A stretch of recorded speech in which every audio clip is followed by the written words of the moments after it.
이 부분들을 알기 위해서는 복잡계라는 그 구조를 이해하셔야 되고요. 복잡계라는 구조를 넣게 되면 위험과 불확실성과 기회라는 이 세 가지의 측면이 항상 공존하는 상태가 됩니다. 저는 복잡계라는 구조로 세상을 살고 있기 때문에 마음과 생각과 몸이라는 세 가지가 다 조화가 되어야 진정으로 지속 가능한 투자자가 될 수 있다고 생각을 하고요.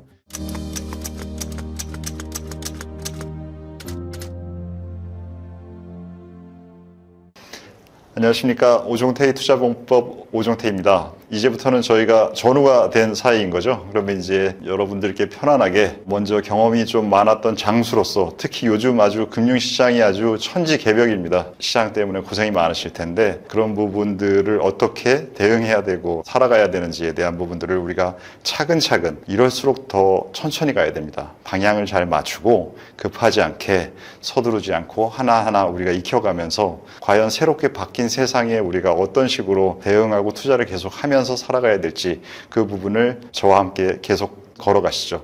자, 그러면 저희가 이제 우리 전후회가 됐으니까 이제부터는 짧게 저희를 O2라고 부르겠습니다. 왜냐하면 제가 524였기 때문에 숫자로 하면 5와 2와 4거든요. 그래서 5, 2가 저희의 그 O2라는 그 이니셜과 또 맞아가지고 많이 저를 오이사로 기억하고 계실 텐데 저희를 짧게 O2라고 부르겠습니다. 자, 그러면 이 코너는 O2 병법이라는 코너입니다. 그래서 제가 기존에 계속 오랜 기간 동안 만들어온 투자 전략을 활용하는 방법을 그 중에서 지속적으로 우리가 익히고 알고 있어서 여러 가지 상황에 적응할 수 있는 그 바닥에 공통적으로 적용되는 부분들에 해당되는 것들을, 그리고 특히 기존에 많은 사람들이 상식으로 생각하는 것, 이제는 작동하지 않는데도 불구하고 과거에 자기가 알고 있다라는 사실만으로 인해서 변화된 환경에 맞지 않게 사용하는 그런 부분들을 저는 어떻게 생각하고 해석하고 적용하고 있는지에 대한 방법들에 대한 주제들을 하나하나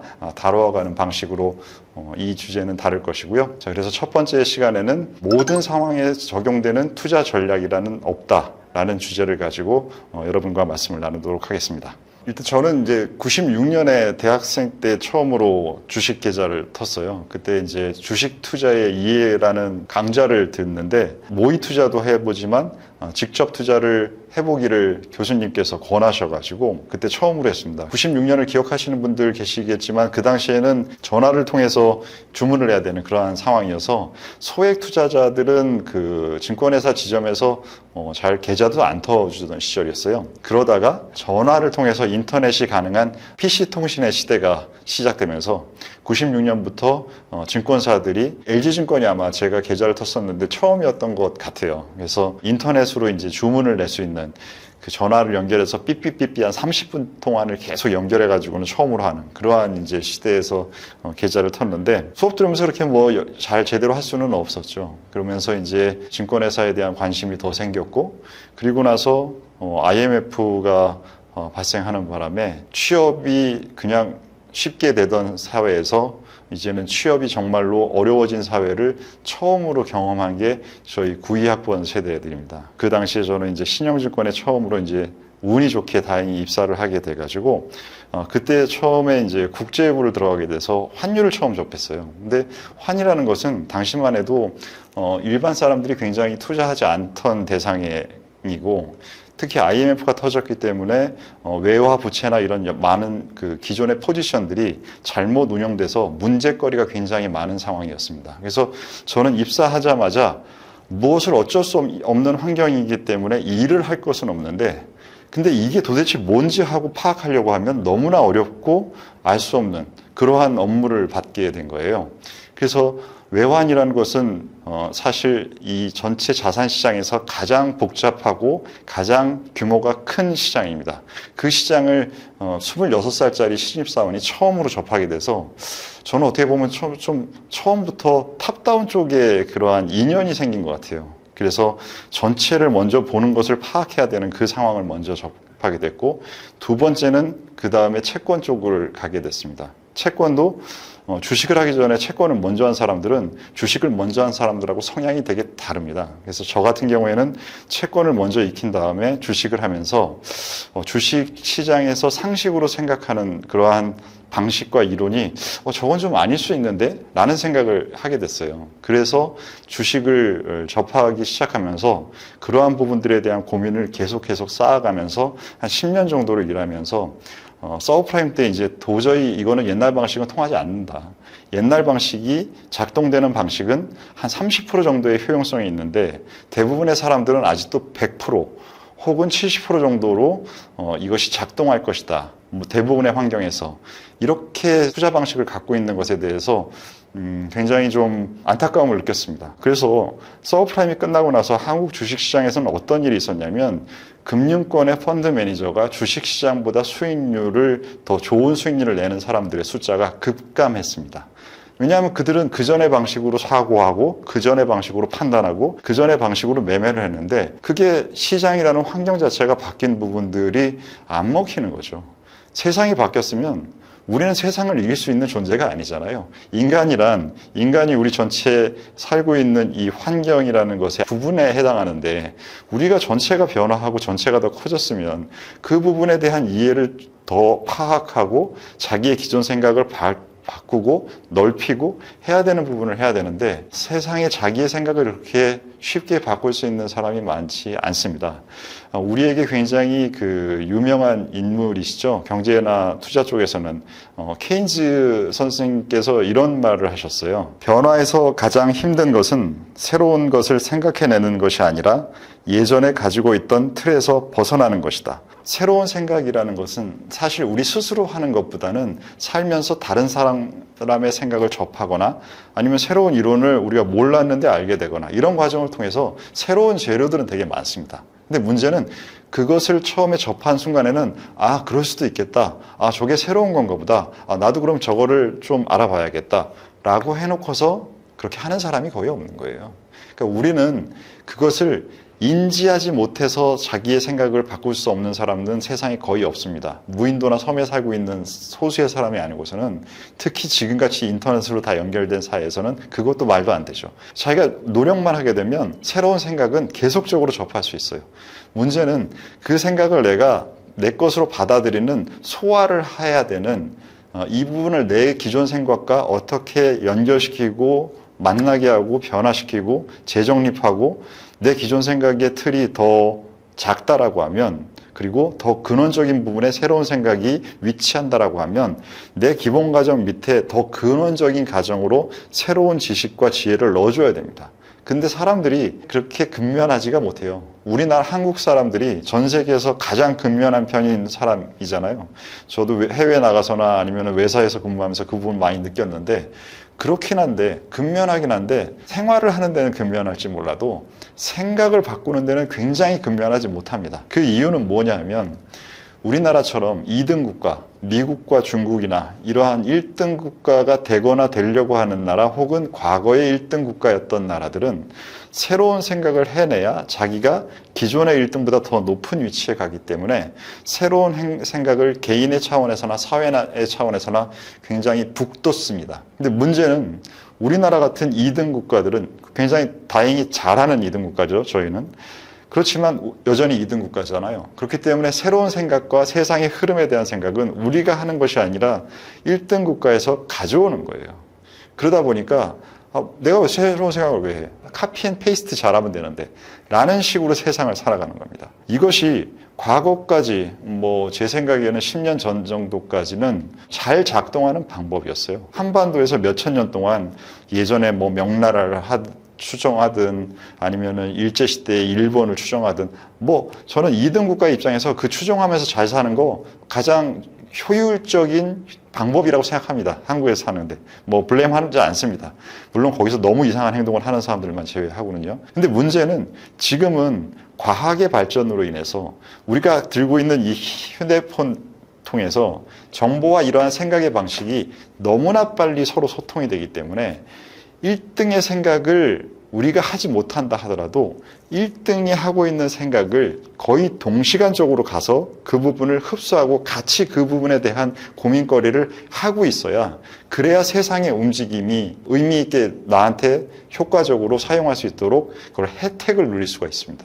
그런데 지금은 한국에서는 아직 그러지 않고 있었죠. 근데 저는 요즘 약간 최근에 좀 스스로는 좀 보면서 감사하게 생각하고 좀 미소도 띄어지는 게, 최근 유튜브에 나오는 투자 관련된 전략 자료들을 보시면 복잡계라는 말을 저 혼자 지금 3, 4년째 쓰고 있다가, 최근에는 전략을 담당하는 분들이 그 내용을 생각해내는 데 있어서, 아니면 주제까지 포함해서 복잡계, 임계치라는 부분들을 굉장히 많이 쓰고 있습니다. 왜냐하면 이제는 과거의 방식으로 설명이 안 되는 것을 자기 스스로도 알고 남들도 알고 있던 것까지 이제 서로 눈치를 챈 거예요. 그렇기 때문에 이 부분을 받아들여서 새롭게 변화하는 부분이 시작이 돼서 그 부분은 굉장히 반갑게 생각하고 있고, 이러한 변화들이 한국 투자시장과 한국 자본시장을 발전시키는 방식이라고 생각해서 굉장히 반가운 상황입니다.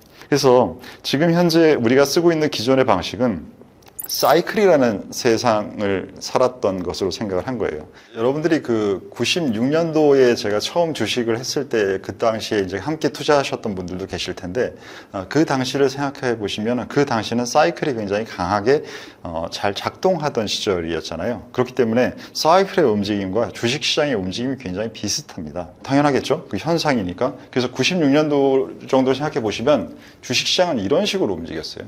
이 부분이 굉장히 사이클의 움직임의 모양과 동일한 상태로 호황, 물론 주식시장은 선행하기 때문에 3개월에서 6개월 정도 먼저 움직이죠, 경기보다. 그러한 전통적인 방식에 따라서 움직이고 있었습니다. 그래서 96년도부터 IMF가 있기 전까지는 굉장히 사이클이라는 이론을 가지고 잘 작동하고 있었던 시점이었죠. 그런데 IMF가 되면서 이 부분이 깨지기 시작하면서 그 이후의 시장에서는 이런 식의 모양들이 많이 나타납니다. 이때는 시기를 가지고 이러한 구간들의 거리들도 유사하고 높이들도 유사한 이러한 정도의 흐름들이 나타나는데, 지금은 폭이 엄청나게 높았다가 엄청나게 낮았다가 꼬꾸라졌다가 다시 언제 그랬냐는 듯이 올라갔다가 계속 시장의 움직임 자체가 굉장히 복잡해지고 변화가 커지는 거죠. 근데 이게 지금 시장입니다. 이게 시장이면 이 사이에 있었던 종목들의 움직임은 이때는 이 정도 하다가 이젠 아주 난리 부르스를 치는 거예요. 이게 저는 무엇이라고 예를 들어서 표현드리냐면, 이때는 우리가 강에 사는 것과 비슷했다. 강물의 흐름이 이렇게 흐르는 것처럼. 근데 이제는 우리가 바다에 살고 있기 때문에, 바다에서는 전선이 구성이 돼서 이쪽에서 태풍이 온다 라고 하면 여기는 난리가 나는 거잖아요. 그랬다가 태풍의 눈에 들어가면 갑자기 고요해져 가지고는 아무것도 없이 또 평온하다가 다시 그 태풍의 눈이 지나고 나면 또 다시 난리가 나잖아요. 이런 식으로 우리가 바다에 사는 것이고, 강은 위험하게 되면 우리가 강 밖으로 바로 나갈 수가 있어요. 하지만 태평양 한가운데 여러분들이 있으면 이 상태에서 어딜 갑니까? 갈 수가 없어요. 상황에서 할 수 있는 부분은 오는 파도의 방향에 맞춰서 배를 그냥 놔두고 잘 방향을 잡아주는 것입니다. 여기서는 나갈 수 있는 방법을 최대한 찾아서 노를 져서 그 방향으로 자기가 나가는 것이죠. 이렇게 구조가 다르면 살아가는 방식 자체가 바뀝니다. 지금 현재의 시장은 이번 달에 굉장히 많이 느끼시겠지만 풍랑을 만난 바다 같은 상태가 된 겁니다. 이 풍랑을 만난 바다 같은 상태가 왜 됐느냐라는 부분들은 제가 보기에는 경제적인 힘의 영향보다는 정치적인 힘의 영향과 유동성 구조가 과거 굉장히 오랫동안 쌓여져 온 포지션들이, 그 포지션이 바뀌어야 되는 그러한 상황들이 많이 발생을 했고, 그 부분이 N을 필두로 한 N 이외의 여러 가지 캐리 트레이드들과 구조화된 상품들이 지속적으로 쌓여져 온 것들이 이번 어떠한 것을 계기로 인해서 풀려야 되는 상황이 된 것 같아요. 그 부분들은 제가 아까 말씀드렸던 다른 회에서 설명을 조금 더 자세히 드릴 텐데요. 이런 식으로 구조 자체가 완전히 달라지게 되면 살아가는 식의 방식을 바꿔야 되고, 그 살아가는 방식을 바꾸기 위해서는 우리의 사고 구조 자체의 가정, 이러면 이럴 것이다라는 거의 근원에는 우리의 모든 생각에는 사실이 바탕이 된 게 아니라 그 사실 밑에 가정이 있습니다. 그 가정들의 변화된 부분들을 우리가 잘 이해해보고 그거를 흡수하고 익혀서 우리가 쓸 수 있는 상태를 만드는 것이 우리에게는 굉장히 중요한 부분입니다. 우리가 지금 현재 철강 회사들의, 화학 회사들의 움직임을 보면 당연히 그런 회사들은 설비 투자를 하고 그 설비 투자의 원료를 가져오고 그 원료를 가져온 상태에서 수요자들이 도로를 짓고 아파트를 짓고 여러 가지들이 다 그러한 사이클에 따라서 움직입니다.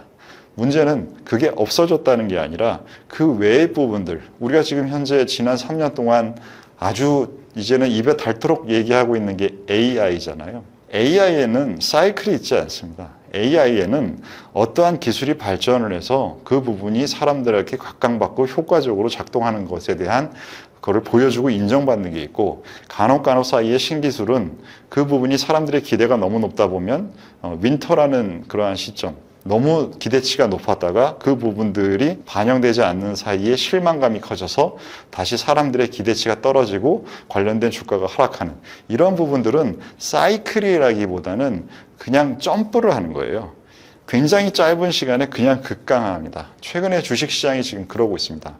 최근에 주식시장이 그렇게 되고 있는 이유는 제가 다른 편에서 미국 시장을 중심으로 이러한 변화들에 대해서 따로 주제를 나누어서 이제 설명을 드릴 내용이고요. 그러면 지금 이 상황에서 우리는 어떻게 해야 되느냐라는 부분을, 여러분들이 지금 저를 통해서 만나고 있는 게 기본적으로 지금 유튜브를 통해서 만나고 계시는데, 유튜브에 보면 제가 아니라 너무나 뛰어난 과학자들, 친절한 과학자분들이 국내와 해외에 너무 많은 분들이 이제 복잡계라는 구조와 그 구조가 물리적으로 혹은 그 부분이 어떻게 정신적으로, 심리적으로 영향을 끼치는지에 대한 많은 좋은 내용들이 너무나 많습니다. 그 부분들을 계속 저는 유튜브가 없었던 시절에 책으로 한 주제당 한 500권? 이런 책들을 읽고 정리해가면서 제 생각 구조를 만드는 것인데, 여러분들은 한 주제당 50개 정도의 유튜브만 좋은 분을 찾아서 보신다고 하면 비슷한 속도의 지식을 쌓으실 수 있을 거예요. 그만큼 시대가 변화했기 때문에 제가 10년 걸리던 것들을 여러분들은 1년이면 하실 수가 있는 거예요. 그렇기 때문에 지금은 이러한 좋은 수단을 활용해서 이 부분을 받아들일 수 있는 여러분들이 열린 마음이 있느냐가 문제인 것이, 여러분들이 이것을 어떻게 하지라는 수단에 대한 고민은 이제 거의 무료로 볼 수 있는 것들이 이렇게 많은 거예요. 물론 무료로 하지만 여러분들이 주시는 이 시청 시간이 저희 같은 일을 하는 사람들한테는 또 하나의 에너지가 되는 것인데, 기존과는 굉장히 움직이는 방식 자체가 효율적이고 굉장히 많이 달라져 있는 것이죠.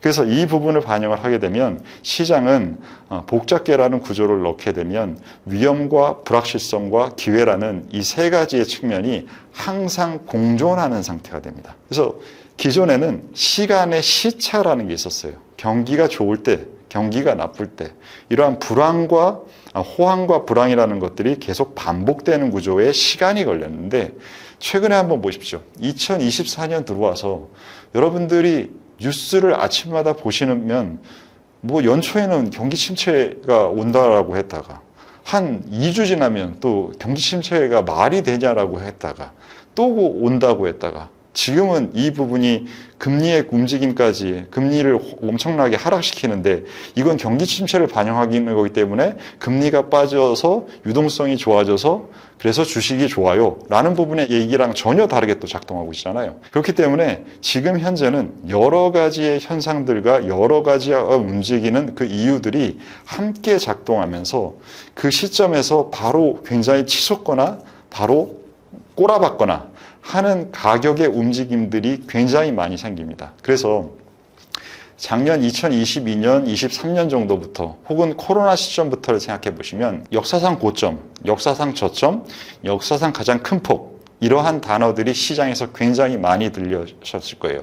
왜 그러냐면 그게 시간을 가지고 천천히 움직이는 것이 아니라 임계치에 도달한 그러한 움직임이 쌓여 있는 것들이 한 번에 임계치에서 어떠한 트리거를 만나면서 튀어 오르는 겁니다.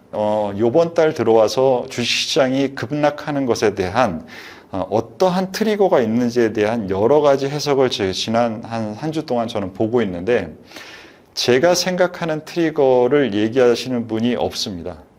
제가 생각하는 트리거와 다른 사람이 생각하는 트리거가 달라요. 그러면 오종태가 생각하는 트리거가 맞느냐 틀리느냐 증명할 수 없습니다. 그러면 다른 사람들이 대부분 사람들이 얘기하는 그 트리거가 맞느냐 틀리느냐 그것조차도 증명할 수 없어요. 이것은 증명되는 상황이 아닙니다. 나중에 해석될 뿐이고 어떠한 사람들이 가장 많이 해석하는 내용이 사실이라고 정해질 겁니다. 하지만 그건 사실로 정해진 거지 그 시점의 사실이 아니에요. 과거에 사이클적으로 세상이 돌아가던 단순계의 세상에서는 무엇이 정답이고 무엇이 틀린 답인지가 명확했던 세상에 우리는 살고 있었습니다. 하지만 복잡계의 구조에서는 서로 간에 연결되어 있는 부분들의 작동한 부분의 움직임을 사후적으로 해석하는 것이고 그 사후적인 해석이 맞는지 틀릴 수 있는지 증명되는 것이 아니라 이 사후적인 해석이 앞으로도 유용하게 작동할 수 있는 해석인지 아닌지가 중요한 것입니다. 우리가 지금 이러한 모든 구조들이 다 비슷하게 바뀌게 되면 그 근원에는 다른 업계, 다른 상황이라도 이러한 원리들이 동일하게 작동을 해요. 지금 제가 계속 지나도 모른다라는 말씀을 드리고 있잖아요. AI를 보세요. AI는 도중에 어떤 식의 과정을 통해서 우리한테 효용적인 행동이 나왔는지 아무도 몰라요. 이 중간 과정을 모릅니다. 이 중간 과정이 확률과 연결이라는 게 너무나 많이 복잡하게 들어가 있기 때문에 그 부분들의 유용성을 우리가 얻을 수 있다라고 하지만 그 부분들의 답을 얻은 건 아니에요. 이것이 바로 복잡계가 구조화되어 있기 때문에 과학에서 나타나는 현상, 그리고 그 과학의 큰 영향을 점점점 더 받고 있는 경제, 투자라는 우리의 현상에도 그 부분이 계속적으로 비중 높게 작동을 하는 겁니다. 이 부분들을 알기 위해서는 복잡계라는 그 구조를 이해하셔야 되고요. 제가 제 책에서 넣었던 그러한 지금 차트와 설명 내용들을 정리한 부분들을 지금 사이사이에 지금 보여드리고 있을 겁니다. 이 차이점들을 보시게 되면 그냥 이것을 아까 처음에 설명드렸듯이 이렇구나 라고 생각하시면 안 됩니다. 왜냐하면 우리가 행동을 하기 위해서는 우리가 머리에 집어넣은 것 외에 우리 인간이라는 존재는 이성이라 생각하는 부분과 감성이라는 부분과 육체라는 이 세 가지의 부분으로 이게 조합돼서 움직이기 때문에 머리에 넣었다고 여러분들이 행동할 수 없어요. 여러분들이 머리로 익혔다면 그거를 받아들였다면 그 받아들이는 과정에서 감정이 그거를 억셉트했기 때문에 여러분들이 받아들여질 겁니다. 만약에 그렇지 못했다면 계속 의심하고 있어요. 그러면 의심하고 있는 감정 상태에서는 이게 행동으로 못 나갑니다. 그래서 받아들인 이성적인 부분과 감성적인 부분과 그 부분이 합쳐져 있는 몸으로 행동할 수 있는 이 세 부분이 다 같이 작동하기 위해서는 의식적인 부분뿐만 아니라 무의식에까지 이게 익숙해져야 됩니다. 제가 2008년도에 이 생각을 처음 만들고 여러 가지 자료를 통해서 만들고 하는 사이의 시간이 2018년이면 지금 굉장히 많은 시간이 흘렀잖아요. 그 많은 시간 사이에서 제가 2008년에 이 생각을 정리한 다음에 많은 주변 사람들한테 얘기했는데 다들 그냥 코웃음 치거나 쟤는 늘 이상한 생각해 이런 취급 많이 당했어요. 그래서 2018년에는 결국은 제가 해보려고 회사도 만들어 봤는데 그것도 상황이 안 좋은 상황에서 어려운 상황에서 이 생각을 적용할 수 있는 기회를 못 잡으니까 그냥 흐지부지 돼버립니다. 이러한 부분들을 제가 펀드 매니저를 하면서 실질적으로 운영에 적용을 해서 그러한 부분들을 실제 성과 데이터를 냈기 때문에 이제는 그 객관적인 데이터가 남아있기 때문에 객관적으로 증명했고 저는 이제는 이제 여러분들과 똑같은 개인 투자자인데 개인 투자자로서 저는 지금도 이 방식을 적용하고 있고 제가 앞으로 오랜 기간 하겠죠. 아무래도 여러분들과 너무 오래 하게 되면 제가 머리 색깔도 좀 바뀌고 그래도 이해해 주시기 바랍니다. 그 시간들 동안 제가 말하는 것과 제가 행동하는 것을 일치시키는 모습을 보여드리는 것을 기회가 될 때마다 보여드리려고 합니다. 왜냐하면 저는 금융권에서 영업을 굉장히 오래 한 사람입니다. 금융권에서 영업을 오래 하게 되면 고객을 유치하기 위해서 굉장히 많은 노력을 해야 됩니다. 그러면 그 많은 노력을 하는 과정에서 그 사람들의 생각을 많이 들어야 되죠. 그리고 그 다음날에 오면 그 사람들의 주문을 받습니다. 그러면 그 주문은 그 사람들의 행동입니다. 말과 생각과 행동과 맞는 비율이 얼마나 됐을까요? 굉장히 적습니다. 자기가 말한 대로 행동할 수 있는 사람 거의 없습니다. 그리고 그 행동에 문제가 됐을 때 그것을 반성하고 바꿀 수 있는 사람, 그리고 자기가 잘못했을 때 자기의 잘못을 인정할 수 있는 사람, 남의 잘못이라고 하더라도 동료들이나 팀원이라면 그 부분을 자기의 잘못으로 덮어줄 수도 있는 사람 거의 없습니다. 금융이라는 것은 당연히 돈을 다루는 곳이기 때문에 굉장히 냉철한 곳이지만 저는 복잡계라는 구조로 세상을 살고 있기 때문에 이 마음과 생각과 몸이라는 세 가지가 다 조화가 되어야 진정으로 지속 가능한 투자자가 될 수 있다고 생각을 하고요. 그 마음 상태는 타인들과 저와 연결되어 있는 그러한 상태의 지속성을 만들 수 있는 따뜻한 마음이어야 된다고 생각합니다. 차가운 마음은 서로 붙지 않습니다. 그래서 그러한 부분들을 앞으로 계속적으로 여러분들과 이어나갈 것이고요. 지금 이 첫 번째 주제에서 보여드린 차트들을 영상을 전체를 보시는 것들이야 시간이 많이 걸리시겠지만 차트는 이렇게 캡처를 하실 수가 있잖아요. 그리고 제 책에도 다 나와 있던 내용들이기 때문에 책을 사주셨던 분들께서는 다시 한번 가끔 그 차트를 리마인드 해주시면 말씀드렸다시피 몸은 익히는 과정, 익숙해지는 과정이 필요하고요. 그 부분은 의식이 아닌 무의식까지 파고들어야지 우리가 뭔가 꺼림직하다라고 했을 때 바로 매도나 이것은 뭔가 잘 모르겠는데 좋은 것 같아 라고 할 때 매수 버튼을 누를 수 있습니다. 그 부분까지 연결될 수 있도록 여러분들과 차근차근 이러한 수업을 통해서 계속 함께 익혀나가는 과정을 만들어 가도록 하겠습니다. 이 유튜브 채널을 시작하는 시점에 장이 너무 어려워서 많은 우리 전후분들께서 고생이 정말 많으실 것 같습니다. 그 고생을 저는 이렇게 생각해요. 그 실수랑 실패가 다르다고 생각하거든요. 실수는 우리가 피해야 될 것이지만 실패는 우리가 그 실패를 통해서 무언가 새로운 것을 배울 수가 있습니다. 우리가 좋을 때는 절대 배우려고 하지 않아요, 사람은. 그래서 이번에 무언가가 잘 안 되는 그것을 통해서 여러분들이 뭔가를 새롭게 배우고 제대로 알고 하는 부분으로 만약에 잘 만든다고 하면 이것이 나중에 더 여러분들을 더 성장시키는 재료가 될 겁니다. 이 부분들을 하기 위해서 저는 계속적으로 제가 만든 방법들, 그리고 제가 만든 방법을 저도 또 계속 바꿔야 될 거예요. 그래서 그 바꾸는 과정에서 어떻게 바꾸고 어떤 식으로 조정하는 것들을 그걸 여러분들과 우리 전우님들과 계속적으로 교류하면서 나눌 겁니다. 그래서 지금 제가 첫 회로 이 병법을 여러분들과 말씀을 나누고 있지만 영원한 것은 아닙니다. 이것도 기존의 방식보다 저는 더 적합하다고 생각하는 방법이라서 여러분들께 설명드리고 있고, 이 부분들이 이렇게 어려운 시장에서 여러분들이 이 과정을 통해서 무언가를 내가 바꿔야 되겠다라고 하는 생각을 하실 때에 더 여러분들 마음에 잘 흡수될 거라고 저는 생각이 돼요. 그래서 이 과정들에 대한 부분, 원리적인 변화 라는 것들을 잘 익히신다면 앞으로 1년, 2년 우리가 이렇게 할 거 아니잖아요. 이제는 노동소득의 시대는 끝났습니다. 이제는 노동소득이 어느 정도가 되고 그것이 나중에 정말 사회가 발전이 돼서 기본소득화 될지 잘 모르겠지만 제가 알 수 있는 문제는 아니고, 하지만 그쪽으로 정치권이 가려고 하는 목소리도 많이 나오고 있는 상황이잖아요. 그럼 그 이상의 부분들은 우리가 다 투자를 통해서 이게 예전에는 선택적인 활동이었는데 이제는 필수적인 활동으로 투자가 바뀐 세상에 여러분들과 저는 앞으로 계속 살아가야 될 것입니다.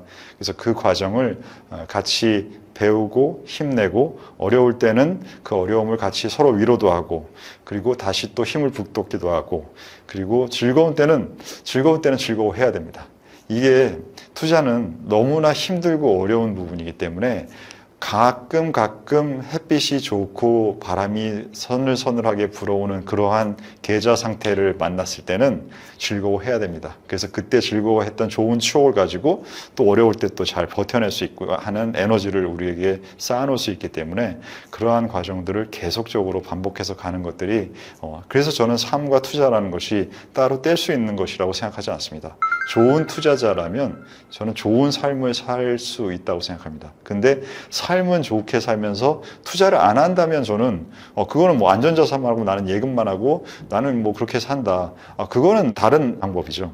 하지만 삶과 투자를 같이 하는 데 있어서 그 부분이 둘 중에 하나만 안 되고 하나만 잘 된다. 저는 그건 불가능하다고 생각합니다. 그래서 좋은 투자의 방식과 좋은 삶의 방식이 같이 엇물릴 수 있도록 우리 전우분들과 함께 한 발짝 한 발짝 잘 이러한 어려운 환경을 내딛고 올라서기를 그러길 기원드리겠습니다. 자, 그러면 오늘 1강을 마치고 전우분들과는 다음 시간에 다시 뵙도록 하겠습니다. 감사합니다.